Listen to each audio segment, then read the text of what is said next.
Hi, today we're going to be talking about supplements.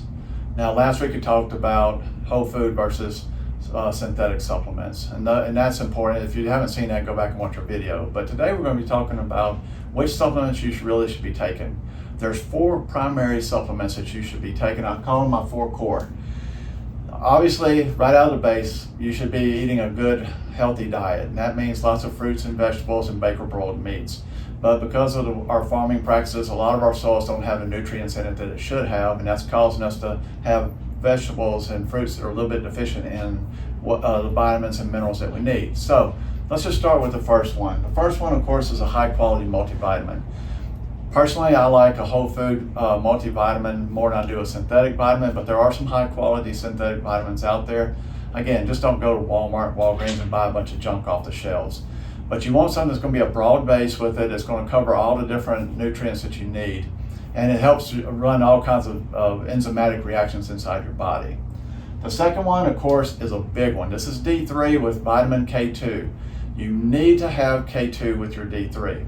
A lot of times when you take D3, it's going to help you absorb your calcium better. But if your body doesn't know what to do with that calcium, it kind of deposits in the arteries and in the veins, and you get atherosclerotic plaquing. Ask any elderly person who's been on a high dose of calcium and vitamin D. So vitamin K2 is not well known. There's K1 and K2. You never take K1 if you're on a blood thinner. It is contraindicated, but a good supplement won't have K1 in it. It'll have K2 with it. K2 is kind of like the conductor for calcium. It tells calcium where to go. So rather than depositing it in your veins and arteries, it deposits in your bone where it should be. Also, vitamin D is a big supplement, and we'll go more in depth in another video, but it's a big supplement for your hormones. So many people nowadays have major hormone issues. Vitamin D3 really breaks down into your estrogen, your testosterone, your progesterone, all the follicle stimulating hormones, your thyroid. All of that is coming out of D3. So it's very important. Also big for immunity. Everybody knew that from COVID. If you had good vitamin D3 levels, you were able to resist getting sick with COVID. If you didn't, it caused death even if you were really drastically low. Third one is omega-3 fatty acids, fish oils. Now, this is another one that should be a real high quality fish oil. Those oils will go rancid if they're left out in the heat or if they're left out in the sunshine. So when you get a fish oil supplement, you really need to be putting it in the refrigerator and keeping it in a dark place in the fridge. Of course, eating salmon or any cold water fish will give you a lot of your omega-3s. Grass-fed beef is another way to get it, but if you're not able to eat those or afford those, a good supplement of fish oils is really good for you. It's extremely good for brain health, and it helps prevent dementia, Alzheimer's.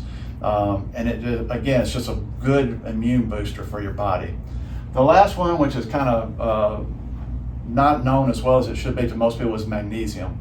Most people take tons of calcium. They're either getting it in their foods or they're taking it or drinking milk products. But if you take the general population in the United States, over 70% of people are deficient in magnesium. If you're deficient in magnesium, all your enzymatic reactions in your body do not work very well at all. And this can be everything from muscle cramping at night, heart attacks, all kinds of things can happen. Osteoporosis, osteopenia. So a lot of times people think, well, I'm not taking enough calcium, that's why I have osteoporosis or osteopenia. It's not that, it's a deficiency in magnesium. And again, 70% of the general public is deficient in it. There's a lot of different ones out there. My favorite one by far is BioOptimizers. You can order it off of Amazon. It's better than anything that I can even carry in my office.